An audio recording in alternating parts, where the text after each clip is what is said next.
السلام عليكم ورحمة الله وبركاته. إن الحمد لله نحمده ونستعينه ونستغفره ونعوذ بالله من شرور أنفسنا وسيئات أعمالنا. من يهده الله فلا مضل له ومن يضلل فلا هادي له. أشهد أن لا إله إلا الله وحده لا شريك له وأشهد أن محمدا عبده ورسوله. اللهم فصل وسلم وبارك على هذا النبي الكريم نبينا محمد صلى الله عليه وسلم وعلى آله وصحبه ومن تبعه إلى يوم الدين. أما بعد فيا أيها الحاضرون اتقوا الله لأن الله تعالى يقول في كتابه الكريم وهو أصدق القائلين يا أيها الذين آمنوا اتقوا الله حق تقاته ولا تموتن إلا وأنتم مسلمون فإن أحسن الحديث كتاب الله وخير الهدي هدي محمد وشر الأمور محدثاتها وكل محدثات بدعة وكل بدعة ضلالة وكل ضلالة في النار. Alhamdulillah, segala puji bagi Allah Subhanahu wa taala, Tuhan semesta alam yang telah memberikan kepada kita nikmatul iman wal islam wa sihhatil badan, sehingga pada kesempatan malam hari ini kita masih diberikan taufik oleh Allah Subhanahu wa taala sehingga bisa melaksanakan ibadah salat maghrib berjamaah disambung dengan berhalaqah sejenak dalam rangka membahas agamanya Allah Subhanahu wa taala. Salawat salam mudah-mudahan terus tercurah keharibaan beliau Rasulullah Muhammad sallallahu alaihi wasallam serta seluruh keluarga beliau, sahabat, kerabat dan pengikutnya, serta kita semuanya insyaallah istiqamah konsisten dalam menjalankan dan mengerjakan sunnah-sunnahnya hingga akhir masa nanti. Jamaah yang dimuliakan oleh Allah Subhanahu wa taala, kembali kita akan mengkaji kitab Taisirul Alam Syarah Umdatil Ahkam karangan Abdullah bin Abdurrahman bin Shalih Al-Basam. Mudah-mudahan kajian ini mendapat ridha dari Allah Subhanahu wa taala. Bismillahirrahmanirrahim. Qala al-muallif rahimahullahu taala wa nafa'na bihi wa bi'ulumihi fid dharain. Rabbana shrah lana sudurana wa yassir lana umurana wahlul 'uqdatam min alsinatina yafqahu aqwalana. Rabbana la 'ilma lana illa ma 'allamtana innaka antal alimul hakim wa tub 'alaina innaka antat tawwabur rahim. Kita insyaallah sudah sampai kepada hadis nomor 63 pada kesempatan malam hari ini. Bismillahirrahmanirrahim. Al-haditsus tsalis wa sittun, hadis yang nomor 63. An Abdullah bin Umar radhiyallahu taala anhuma, dari Abdullah bin Umar, semoga Allah Subhanahu wa taala meridai keduanya. An Rasulillah sallallahu alaihi wasallam, dari Nabi Muhammad sallallahu alaihi wasallam, annahu qala, sesungguhnya beliau bersabda, inna Bilalan yu'adzinu bilailin, sesungguhnya Bilal itu tugasnya adalah azan di waktu malam. Fakulu washrabu, maka makan dan minumlah, hatta tasma'u adzan ibni ummi maktumin, sehingga kalian mendengarkan azannya Abdullah ibnu Ummi Maktum. Ini kalau dilihat zahir hadis, saya belum baca syarahnya misalnya, maka bisa dipahami bahwa Rasulullah sallallahu alaihi wasallam memiliki dua muadzin, Bilal bin Rabah dan Abdullah ibnu Ummi Maktum. Dibagi tugasnya, Bilal bin Rabah karena masih muda, kuat, komplit anggota tubuhnya, enggak buta maksudnya, maka azannya adalah bilailin, pada waktu malam masih gelap, belum masuk fajar shidik. Bukan artinya diartikan dia azannya adalah pada saat malam, tengah malam, seperti itu tidak boleh, itu menyakiti orang lain. Kalau ada orang azan tengah malam mengganggu orang tidur, itu tidak boleh, dosa.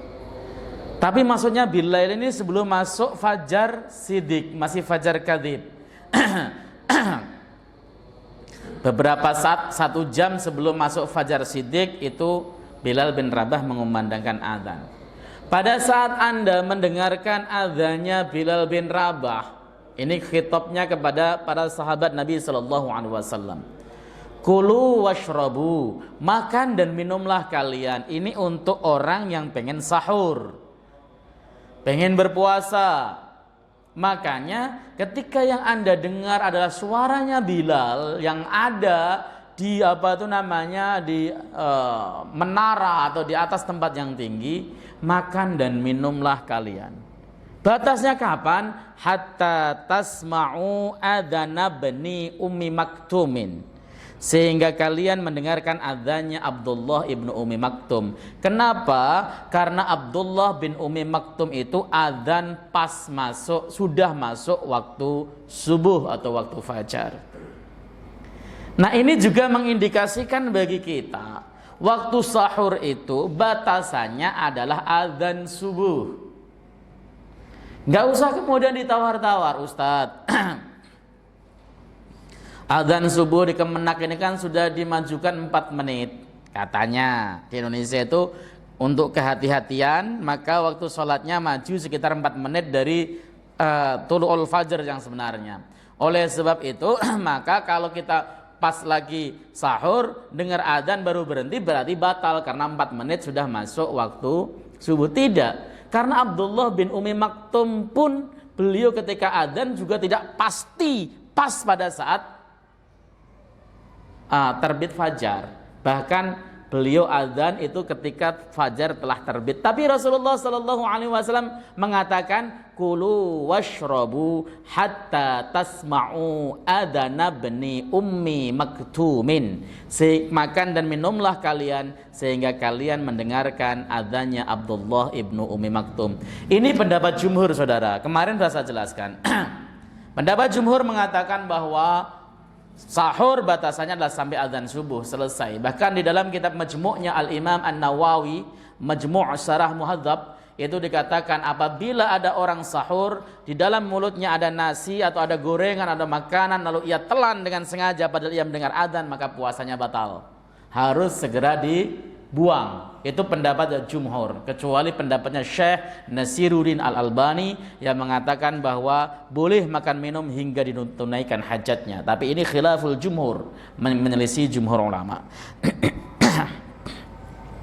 Nah, kita baca sarah penjelasannya. Enaknya ngaji kitab itu kita nggak usah ngarang-ngarang penjelasannya bagaimana, tinggal baca saja. Nah, itu kalau ngaji tematik itu kan harus interpretasi kita, tapi kalau ngaji kitab ya kita baca kitabnya saja.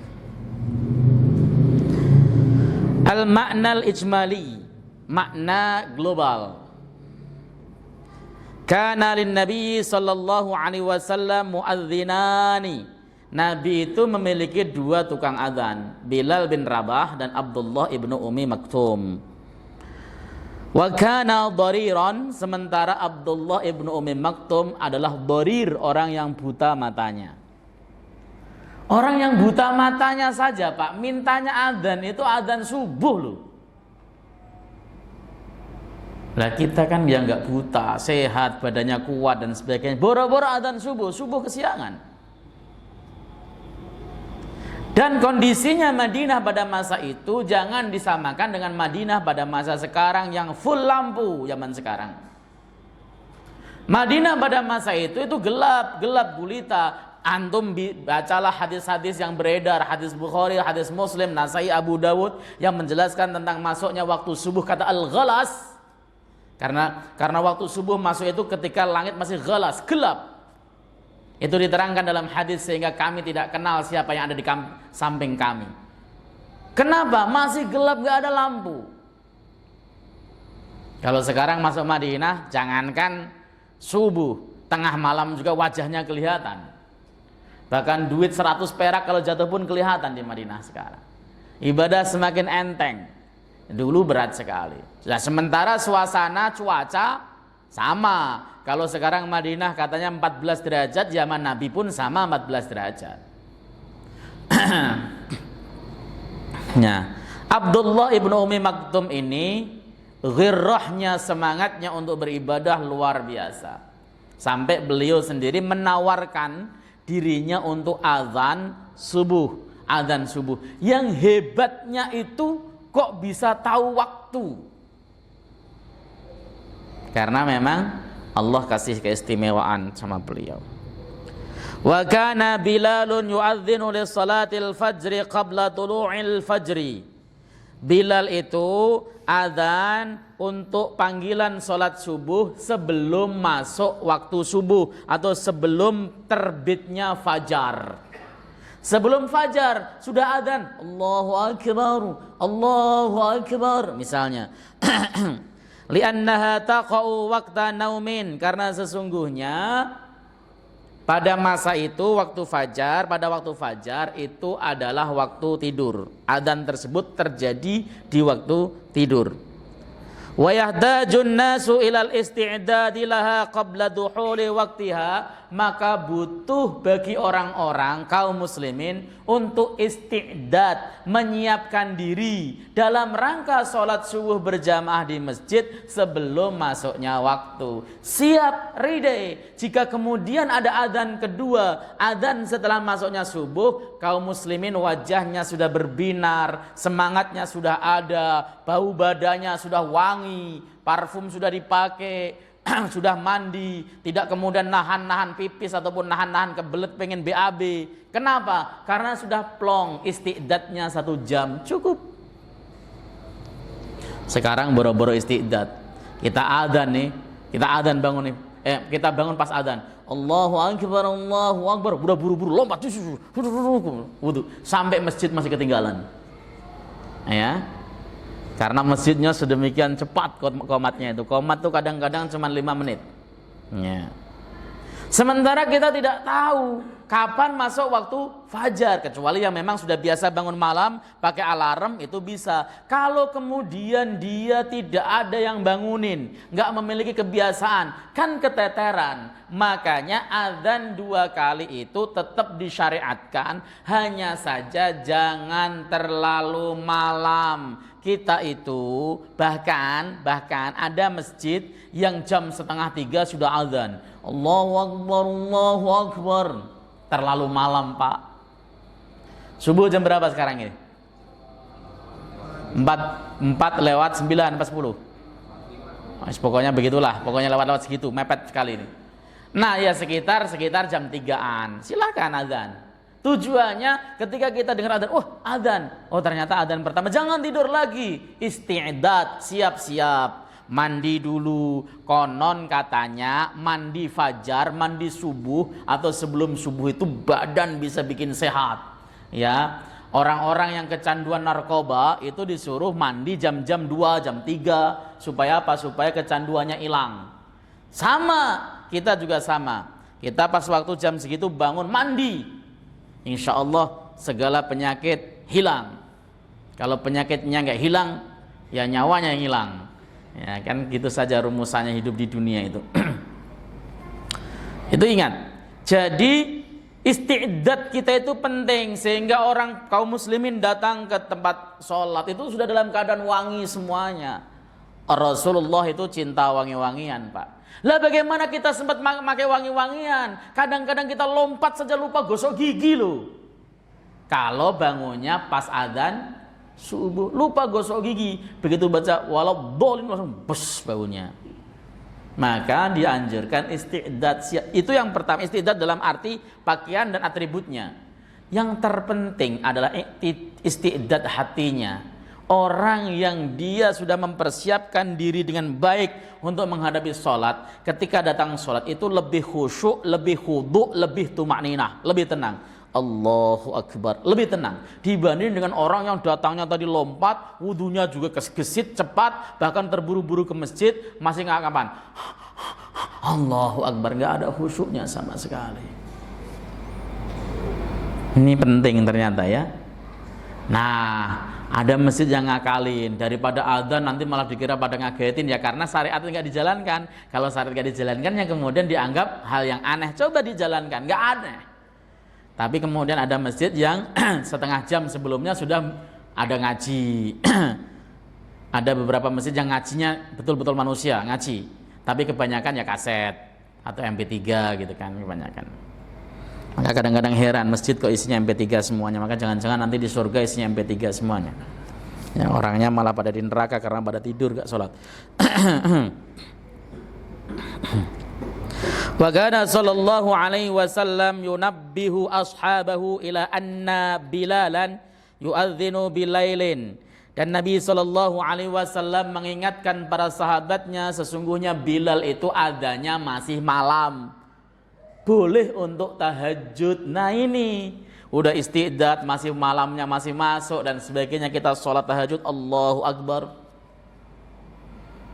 Nggak usah kemudian ngejar kualitas pengen tahajudnya 8 rakaat plus 3 witir ya kuantitas jangan ngejar kuantitas tapi dahulukan mutu kualitas.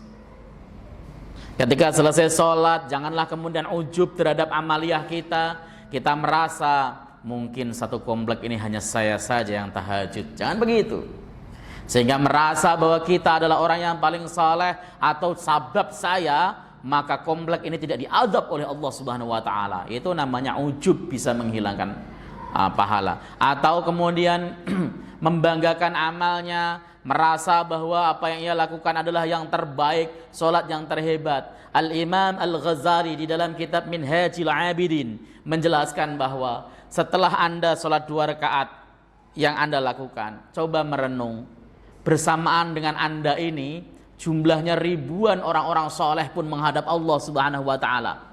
Mungkin mereka ada yang sholatnya lebih lama rukuknya, lebih lama sujudnya, lebih panjang bacaannya. Sementara Anda cuman kulhu sama inna a'tainakal kausar.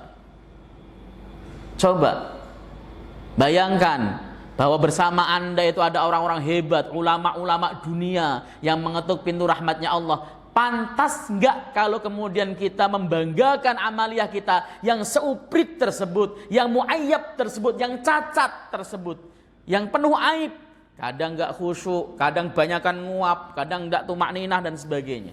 Itu kan ibadah yang kita kerjakan. Maka ketika kita mengerjakan, kualitasnya dijaga sembari kita bicara, saya bisa sholat begini karena rahmat Allah, karena minnah anugerah dari Allah. Bapak ini habis selesai sholat maghrib bisa berjamaah, jangan kemudian menepuk dada merasa bahwa bapak lebih mulia daripada orang yang gak jamaah. Jangan. Karena apa? Karena hakikatnya yang menggerakkan kita menuju masjid, kita bisa sholat berjamaah itu karena taufik dan hidayah serta minnah anugerah dari Allah Subhanahu wa taala, bukan dari amaliyah kita sendiri, bukan. Ini penting supaya apa? Supaya ibadah kita bermutu. Faya'muruhum bil akli wasyurbi hatta yadlu'al fajru. Maka Nabi pun memerintahkan untuk makan dan minum sehingga terbitlah fajar. Wa yu'adzinul mu'adzinus sani. Kemudian yang beradzan adalah muadzin kedua, wa huwa ibnu Ummi Maktum. Dia adalah Abdullah ibnu Ummi Maktum. Adzan yang kedua dipimpin oleh Abdullah ibnu Ummi Maktum. Padahal beliau tidak memiliki orang yang apa namanya? Kalau orang buta itu kan ada orang yang gandeng itu namanya. Orang yang menggandeng lah ya, menuntun, nggak ada yang menuntun. Datang sendiri dengan tongkatnya datang ke masjid.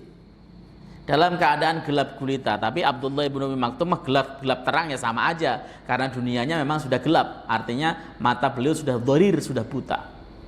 Begitu.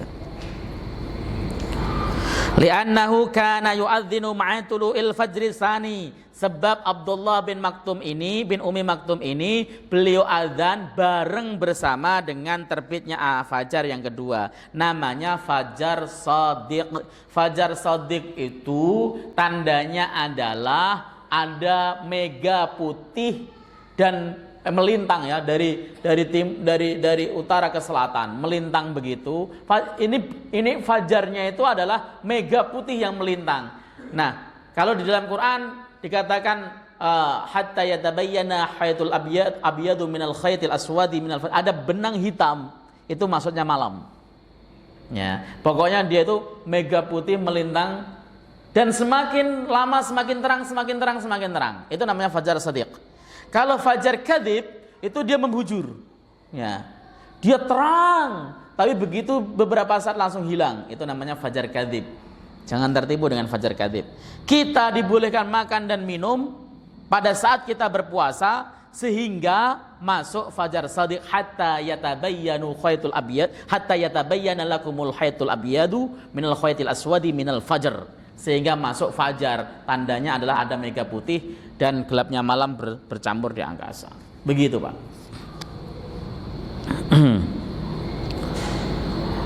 Wadzalika liman arada siyam, dan yang demikian itu tadi boleh makan dan minum dianjurkan itu bagi orang yang ingin berpuasa. Fahina idzin yakufu 'anit ta'ami wasyarabi wa yadkhulu waqtu sholati. Dan pada saat itu dia harus menahan diri dari makan dan minum dan masuklah waktu sholat subuh. Nah, penjelasan berikutnya wa huwa khassun biha. Adzan sebelum masuk waktu itu khusus bagi sholat subuh. Kalau ada orang adzan sebelum masuk waktu, sebelum pada sholat zuhur misalnya jam 11 atau setengah 12, kalau dia sudah adzan, adzannya tidak sah, adzannya batal. Ya, kecuali sholat subuh. Kenapa? Ya karena kita itu baru tidur. Asarun naum, habis kerja seharian, apalagi yang kerjanya kuli, angkut-angkut barang, misalnya kemudian nyangkul dan sebagainya, yang butuh energi hebat banyak. Ketika dia tertidur itu terlelap, makanya nggak langsung dipaksa melaksanakan sholat fardu, tidak, didengarkan adzan supaya dia persiapan. Kalau itu dilaksanakan dengan baik, ditambah masyarakat sekitarnya pada rajin ngaji, masjid rame Pak, insya Allah. Catatannya tadi, sunnah Nabi ditegakkan tentang adzan kubailil fajar, sebelum fajar. Ya sekitar 1 jam atau 45 menit sebelum fajar ada adzan pertama. Kemudian masyarakatnya mau ngaji, kalau nggak mau ngaji ya sulit. Merubah masyarakat itu harus lewat pengajian. Nggak bisa kemudian kita omongin, kita maki-maki, nggak bisa. Lewat pengajian, lewat taklim, itu bisa berubah masyarakat. Nah, gitu caranya. Nanti insya Allah masjid bisa penuh, bisa banyak orang. Wala yajuzu fi ma'adaha adhanun qabla duhulil waqti. Tadi sudah saya jelaskan, nggak boleh selain sholat subuh ada adzan sebelum masuknya waktu, enggak boleh. Kalau sengaja itu haram. Kenapa kok haram? Karena ada dalil yang mengatakan tawattu'u ibadatil fasidi haramun. Melaksanakan atau mengerjakan ibadah fasid, ibadah yang rusak, yang batal, hukumnya haram. Wahdulifa fil adhanil awwal li salatis subh hal yaktafi biha aula buddha min adhanis sanin liduhulil waqti wa jumhurul ulama'i ala annahu masyru'un wa la yaktafi bih. Para ulama berbeda pendapat, diperselisihkan tentang adzan yang pertama tadi sebelum subuh. Misalnya Bilal, adzannya Bilal tadi. Kemudian dia ketika adzan Abdullah ibnu Umi Maktum enggak datang misalnya. Apakah itu sudah cukup untuk sholat subuh atau tidak? Para ulama berbeda pendapat. Jumhur ulama mengatakan adzan pertama sebelum masuknya waktu subuh itu disyariatkan. Artinya kalau kemudian dikerjakan dengan baik, maka dia mendapat pahala. Tapi tidak cukup untuk melaksanakan sholat subuh. Artinya apa Pak? Meskipun adzan itu hukumnya sunnah, tetapi hal ini tidak pernah ditinggalkan Nabi SAW. Adzan itu sunnah. Ketika kita mau sholat itu adzan sunnah. Ya. Ketika kita sholat wajib, adzan itu hukumnya sunnah. Nabi tidak pernah meninggalkan satu pun sholatnya tanpa adzan. Meskipun sholat qadha sekalipun pasti Rasulullah SAW memerintahkan untuk adzan. Kalau sudah ada adzan, ada iqamah, nggak usah imamnya kemudian as-salatul jami'ah, nggak perlu. Karena masih banyak masjid di Jakarta yang begitu Pak. Ya, imamnya setelah sawu sufakum as-salatul jami'ah, nggak perlu. As-salatul jami'ah itu adalah panggilan untuk melaksanakan sholat sunnah bagi sholat yang tidak disyariatkan adzan dan iqamah. Dan seperti sholat id, sholat gerhana, itu enggak sunnah adzan kan? Maka panggilannya as-salatul jami'ah. Ada iqamahnya, ada adzan, nggak perlu sholatul jamiah. Ini yang harus dipahami.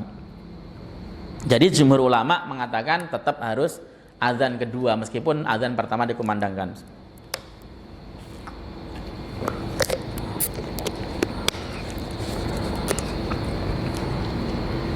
Ma yu'khadhu minal hadisi min ahkamin. Apa sih hukum-hukum yang bisa diambil dari hadis ini? Yang pertama, jawazul adzani lis-salatil fajri qabla duhuli waqtiha. Bolehnya adzan bagi salat subuh sebelum masuk waktunya. Dan ini tidak berlaku untuk salat-salat lain selain salat subuh. Tadi sudah dijelaskan. Hanya salat subuh saja yang diperbolehkan ada adzan sebelum masuk waktu. Tapi disunahkan lagi setelah masuk waktu adzan lagi. Nah, seperti itu. Kalau salat Jum'ah tetap harus masuk waktu. Ya. Salat Jum'ah itu adzan yang 2 kali itu dilakukan pada masa Khalifah Utsman bin Affan radhiyallahu taala anhu, karena kaum muslimin sudah mulai banyak dan menyebar. Pada masa Nabi sallallahu alaihi wasallam azan cukup sekali, yaitu mereka ketika mau melaksanakan khutbah Jumat. Tapi kemudian pada masa Khulafaur Rasyidun Utsman bin Affan, ya, azan ditambah 1 kali. Pelaksanaannya adzan pertama sebelum masuk waktu, memanggil orang supaya dia datang ke masjid untuk siap-siap. Adzan kedua adalah pelaksanaan khotib di atas mimbar. Nggak usah pada saling ledek-ledekan, nggak usah ada bahasa begini, saya mah ikut Rasulullah, nggak ikut Utsman.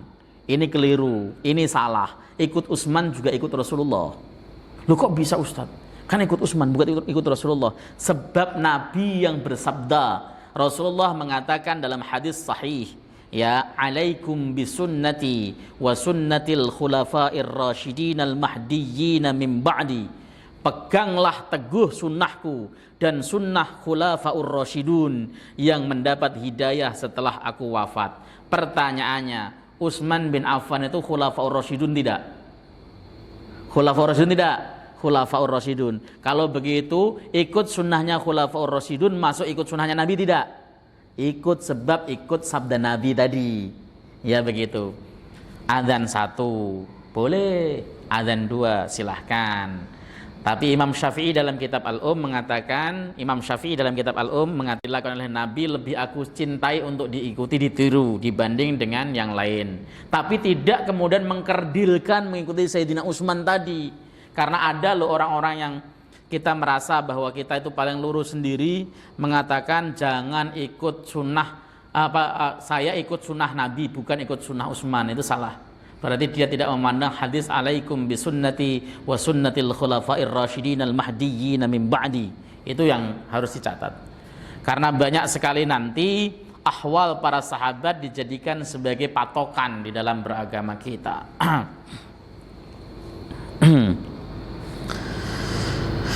Oke, yang kedua, jawazut tihadzi muadzinain li masjidin wahid. Bolehnya mengambil 2 tukang adzan untuk 1 masjid, boleh. 3 juga boleh. Yang penting untuk kemaslahatan. Dan cari muadzin itu yang dia tahu waktu, dan yang kedua adalah orang yang terpercaya. Lu kok bisa Ustadz? Pertama, adzan itu kaitannya dengan ibadah. Ibadah sholat dan ibadah puasa. Adzan itu kaitannya dengan 2 ibadah. Ibadah sholat dan ibadah puasa. Coba bayangkan, ada muadzin nggak bisa baca waktu atau nggak tahu waktu, ya, dia mengandalkan feeling saja, kelihatannya gelap nih, langsung adzan Allahu Akbar, Allahu Akbar.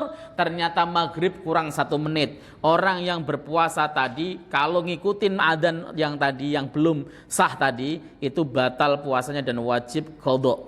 Kalau Ramadan wajib mengulang. Itu pernah terjadi Pak di satu kampung. Di satu kampung yang adzan nggak tahu waktu. Pokoknya kok gelap karena mendung dan sebagainya, dia adzan Allahu Akbar, Allahu Akbar. Satu kampung berbuka semuanya. Ternyata 5 menit setelahnya baru adzan beneran. Di mimbar Jumat kiainya langsung ngomong, besok setelah lebaran kita satu kampung wajib qodho. Kalau satu kampung kan enteng. Lah kalau sendirian bagaimana? Itu salahnya. Itulah urgensinya muadzin. Muadzin harus tahu waktu yang pertama. Yang kedua harus orang yang terpercaya. Kenapa harus terpercaya? Karena dia menginformasikan masuknya waktu sholat kepada kaum muslimin. Tambah satu lagi syarat yang ketiga, fasih harus. Muadzin tuh fasih, bacaannya bagus. Jangan Allahu Akbar, Allahu Akbar, Allahu Akbar, Allahu Akbar, begitu jangan. Karena maknanya beda. Akbar dengan panjangnya ba itu artinya ahmak, bodoh. Tidak boleh untuk kemudian hak bagi Allah Subhanahu wa taala atau diterapkan bagi untuk Allah Subhanahu wa taala, bisa kafir kalau sengaja.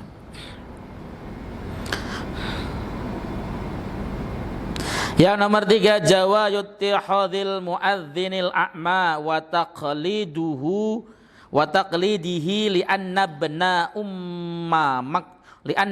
ummi maktumin rajulun a'ma. Diperbolehkan mengambil muadzin yang buta. Kenapa? Dan mengikuti taklid kepada adanya. Kenapa? Karena Abdullah bin Ummi Maktum adalah seorang yang buta matanya. Gak masalah keterbatasan fisik, yang penting terpercaya, tahu waktu. Itu nomor 1. Daripada matanya bentar tapi dia tidak tahu waktu, mending yang buta tapi tahu waktu. Penting sekali itu. Yang nomor 4, fihi istihbabu tanbihi ahlil balad awil mahillah ala iradatil adani qabla tulu'il fajri hatta yakunu ala basiratin. Sunnah memberitahu penduduk setempat atau penduduk suatu negeri tentang keinginan kita untuk melakukan adzan sebelum subuh. Sunnah untuk dikasih tahu dulu. Di pengumuman Jumat, bapak-bapak sekalian, dalam rangka menghidupkan sunnah Nabi SAW, maka mulai besok Masjid Al-Mubasyirin ini, Masjid Mubasyirin ini akan mengumandangkan adzan sebelum subuh. Tapi lewat rapat dulu Pak. Kalau enggak nanti dikirain ambil itu putusan sendiri. Insya Allah barokah misalnya. Kasih tahu dulu supaya enggak kaget. Gitu.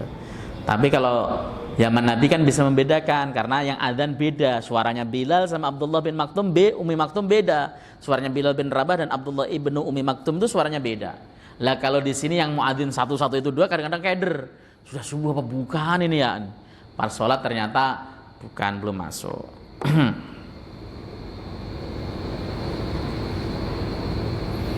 Oke.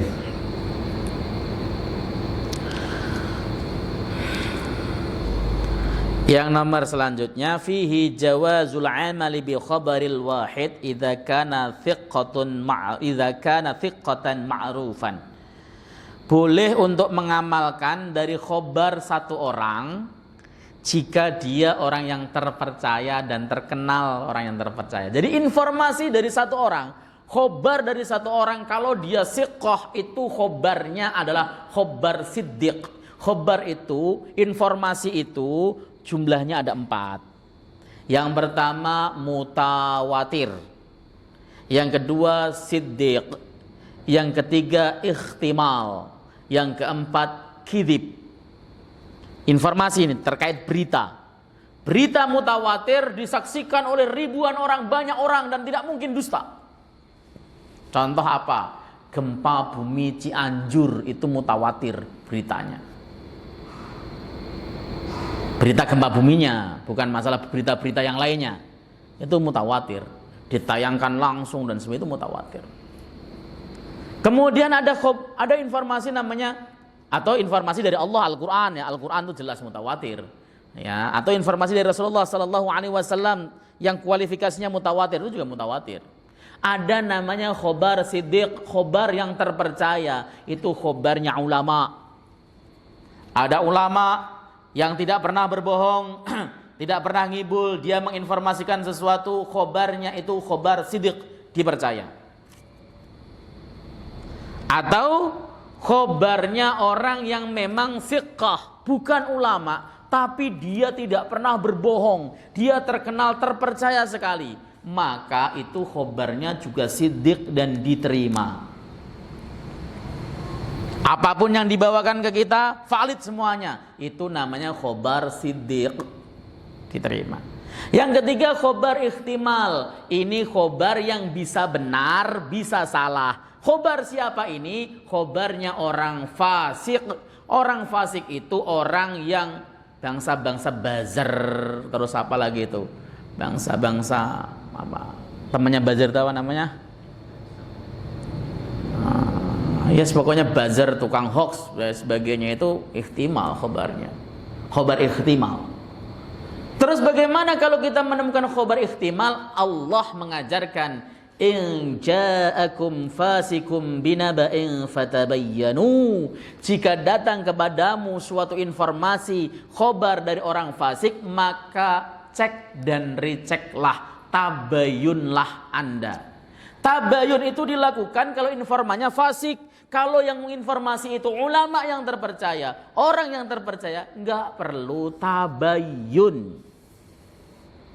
Atau khobarnya anak kecil, itu ihtimal, harus tabayun. Maghrib yang ada anak kecil, Allahu Akbar, Allahu Akbar, jangan percaya dulu, cek dan recek, karena khobarnya ihtimal, dia bukan khobar sidik. Ya, jadi jangan kemudian udah kamu adzan saja nak dan sebagainya. Mungkin anaknya sih mau-mau aja, tapi orang yang di rumah mendengarkan itu, dia tidak boleh melaksanakan sholat ataupun berbuka puasa, sebab informasi yang disampaikan oleh anak kecil itu adalah ihtimal. Dia mungkin benar, mungkin salah, maka perlu tabayyun atau cek dan recek. Yang terakhir khobar kidib, khobar bohong, khobar dusta, yaitu khobarnya orang gila. Orang gila itu ngasih informasi apapun bohong, Pak. Jangan malah justru ditanyain yang aneh-aneh. Ini Pilpres 2024 jago mana kamu? Oh, ya orang informasinya aja gila kok malah tanyain aneh-aneh. Ya yang nanyain lebih gila berarti kan? Seperti itu. Itu terkait dengan masalah khobar. Di sini dikatakan kita boleh mengamalkan khobar satu orang, khobar wahid. Sama kalau kita bicara hadis, hadis itu ada namanya hadis ahad. Hadis ahad itu diterima jika dia sahih, diterima, ya.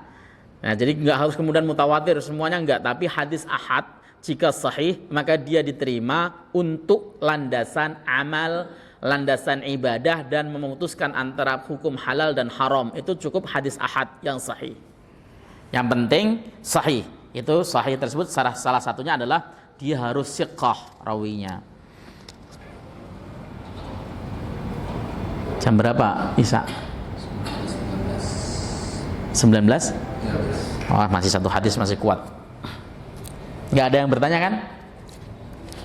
Gak ada pertanyaan, untuk tambah lagi. Alhamdulillah. Al-hadisur rabi'u wassittun, hadis yang nomor 64. An Abi Sa'id Al-Hudri, dari Abi Sa'id Al-Hudri radhiyallahu taala anhu qala, semoga Allah ridha kepada beliau berkata, qala Rasulullah sallallahu alaihi wasallam, Rasulullah bersabda, idza sami'tumul muadzina faqulu mithla ma yaqul, tatkala kamu mendengarkan suara muadzin, maka katakanlah sebagaimana yang dikatakan dia, suruh niruin. Kalau kita berhenti tok pada hadis ini sahih, riwayat Al-Imam Al-Bukhari. Kalau kita berhenti pada hadis ini tok, nggak melihat hadis-hadis lain, maka kesimpulannya sunnah bagi kita untuk menirukan semua ucapan muadzin. Semua, karena tidak ada pengecualian di sini. Redaksi hadisnya kan, idza sami'tumul muadzina faqulu mithla ma yaqul. Jika kalian mendengar suara muadzin, maka tirukanlah sebagaimana yang dikatakan. Ini mutlak, termasuk hayya 'alas shalah, berarti kan hayya 'alas shalah kita disuruhkan dengan sama. Tapi kan tidak. Kenapa kok tidak? Karena ditemukan hadis lain yang tegas Rasulullah mengatakan kalau hayya 'alas salat, hayya 'alal falah, jawabnya la haula wala quwwata illa billah. Itu tegas.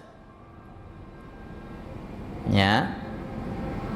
Hayya 'alal falah.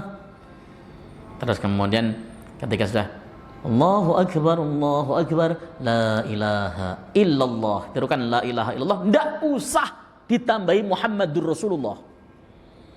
Karena tugas kita cuma meniru. Ketika sudah la ilaha illallah, kita juga la ilaha illallah, langsung Allahumma rabb hadhihi da'wati tammah was salatil qa'imah ati Muhammadanil wasilata wal fadilah wa syarafa wa darajatal aliyata rafi'ah wa ba'athu maqaman mahmudanil ladzi wa'adtah. Ya kan? Itu memang seperti itu. Enggak usah tambah la ilaha illallah Muhammadur Rasulullah sallallahu alaihi wasallam, tambahan itu. Enggak usah. Karena kita disuruh meniru, bukan untuk menambah. Tapi kalau kemudian bacaan-bacaan seperti hayya 'alas shalah, hayya 'alal falah, la haula wala quwwata illa billah, sebenarnya ya mutaraddif, mutanasib, memang cocok tanasub dengan panggilannya. Hayya 'alas shalah, ayo kita bersama melaksanakan salat.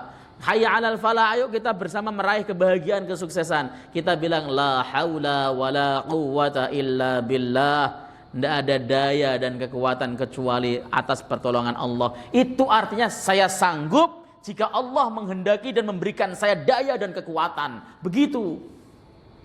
Karena ada orang yang ngeyel ketika dibacakan hadis ini. Dia protes. Kalau hayya 'alas shalah, hayya 'alal falah itu jangan la haula wala quwwata illa billah. Terus apa Pak? Insya Allah katanya. Ya, padahal dalilnya sahih ya. Dia kata la hayya 'alas shalah, ayo kita sholat, jawabnya insyaallah. Kan kita diajak sholat, jadi insyaallah. Lah kan kalau la haula enggak nyambung kata dia. Dia saja yang enggak paham.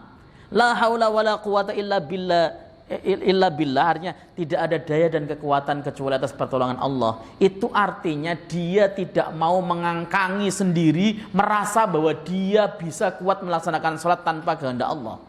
Orang yang saleh akan merasa saya siap melaksanakan sholat jika Allah Subhanahu wa ta'ala memberikan daya dan kekuatan kepada saya. Itu maknanya.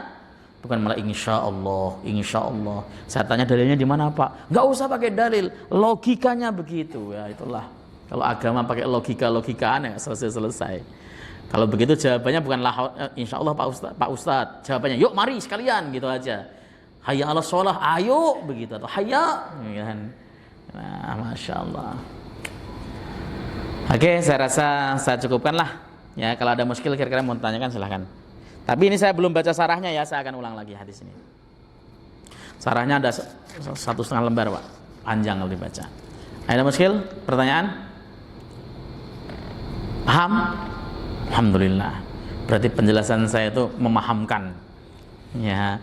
Kalau orang nggak mau bertanya itu ada dua kemungkinan, dia paham atau dia nggak paham sama sekali. Dia paham penjelasannya, oh iya sudah paham. Yang kedua dia nggak paham sama sekali. Tapi sekarang kan ada rekaman video, jadi kalau memang kemarin Ustadz ngomong apa sih ya tinggal dilihat rekamannya, ditonton YouTube-nya dan sebagainya. Tapi kalau nggak ada rekaman sama sekali, untuk tadi tuh ngaji apaan ya, terutama usia-usia 50 tahun ke atas tuh. Tadi itu ngaji apaan ya, kok lupa saya. Padahal dia domblong depan itu. Ngaji lupa seperti itu. Monggo silakan Pak. Ini kadang kan udah aja nih seluruh ada Rasulullah kan, cuman mikir nggak nyala, nggak kedengeran, goto aja. Terus sampai dari ulang aja gimana sih dari umur berapa gitu? Maksudnya yang adzan. Nah, saya sudah sampai Asyhadu an la ilaha illallah, kedengeran. Tiba-tiba asyhadu anna Muhammadar Rasulullah, enggak kedengeran. Yang bagi yang di rumah ya berarti enggak kedengeran. Apakah dia ngulang lagi? Enggak, lanjut aja. Ya. Ya, karena azan tetap disyariatkan dan sudah sampai suaranya di orang-orang yang sekitar masjid. Gitu. Ada lagi? Kecuali suaranya nggak kedengeran satu masjid nggak kedengeran semua. Ya karena suaranya terlalu lembut. Asyhadu anna Muhammad. Suaranya kan terlalu lembut nggak kedengeran, maka boleh diulang. Dan ngulang adzan itu biasa kok, nggak masalah Pak. Ya. Ada orang misalnya lagi azan kok kesedak gitu kan, nggak usah ragu untuk diulang. Asyhadu an la ilaha illallah. Gitu ya, ulang aja, nggak apa-apa. Gitu. Cukup? Ada lagi? Sunnah azan menghadap kiblat, kecuali di dua bacaan hayya 'alas shalah, hayya 'alal falah, kepalanya menoleh ke kanan, kepalanya menoleh ke kiri, kepalanya bukan badannya. Karena saya pernah melihat ada orang azan itu begini, hayya 'alas shalah, sampai betul-betul ngadep. Itu enggak, kata Imam Ahmad itu termasuk bid'ah. Ya, badannya tetap ke arah kiblat, hayya 'alas shalah. Bahkan memegang begini itu termasuk masih dianjurkan loh, supaya kupingnya di apa tuh namanya disumpel begitu, itu masih dianjurkan meskipun kita pakai mic. Begitu. Ada lagi? Ya, menghadap kiblat. Menghadap kiblat. Kalau dibilang haruslah, daripada nanti tidak diharuskan malah repot. Ya. Nah, meskipun itu bukan suatu hal yang wajib. Harusnya bukan wajib. Yang untuk sunnahnya pas waktu hayya 'alas shalah itu ke kanan, kiri, itu apakah ada riwayat nggak itu kalau misalnya karena waktu itu zaman Rasulullah tidak ada speaker mic gitu loh. Kalau sekarang ini kan ada mic nih Ustaz. Apakah harus tetap dilakukan? Apa saja yang dulu dilakukan, direkomendasikan oleh Nabi Shallallahu Alaihi Wasallam, meskipun saat ini ada piranti lain yang lebih, itu tetap sunnah dilakukan. Jadi kita nggak bisa mengatakan, kalau tanyain riwayat ya nggak ada mic, barunya ada zaman sekarang. Kok tanya, apakah ada riwayat bahwa karena ada mic lalu kemudian sahabat masih noleh kanan noleh kiri? Yang jelas, pekerjaan apapun yang pernah dilakukan oleh Nabi Shallallahu Alaihi Wasallam meskipun cuma sekali, itu jadi sunnah bagi kita untuk dikerjakan terus-terusan. Saya kasih tahu Pak, puasa Asyura dulu sebelum diwajibkan puasa Ramadan itu merupakan puasa yang wajib bagi Nabi. Setelah puasa Ramadan ada, Rasulullah itu kadang mengerjakan, kadang enggak. Oke ya, itu ada di dalam hadis Sahih Muslim. Tapi kan Nabi bersabda, keutamaannya begini, keutamaannya begini dan sebagainya. Dan Nabi pernah menjalankan. Karena ada sabda Nabi pernah menjalankan, maka kita setiap Asyura melaksanakan puasa itu hukumnya tetap sunnah. Jadi jangan kemudian Nabi juga kadang-kadang enggak, kita nanti dalilnya begitu lagi. Akhirnya kemudian banyak enggaknya daripada iyanya. Begitu. Ya Pak ya. Jadi apapun perbuatan, kalau itu pernah dilakukan Nabi sekali saja, kita boleh menirunya. Ya contoh kalau yang antum pernah lihat kalau dalam bahasan fikih, misalnya Nabi Shallallahu Alaihi Wasallam pakai surban, kemudian pernah ketika wudhu beliau surbannya beginikan sedikit, lalu beliau usap bagian ubun-ubunnya dan diusap seluruh surbannya. Itu kan cuma sekali. Tapi kalau antum lakukan terus boleh nggak? Boleh. Pas antum pakai surban misalnya atau pakai peci, malas nyopot gitu kan? Ya, malas nyopot karena nggak bisa dicopot. Giniin, dioles. Usap ini, kemudian diusap pecinya. Itu dilakukan Nabi sekali dan kita boleh untuk menirunya berkali-kali. Gitu Pak ya. Oke, mudah-mudahan manfaat. Sudah masuk waktu Isya. Kita tutup dengan kafatul majlis. Subhanakallahumma bihamdika asyhadu alla ilaha illa anta astaghfiruka wa atubu ilaik. Assalamualaikum warahmatullahi wabarakatuh.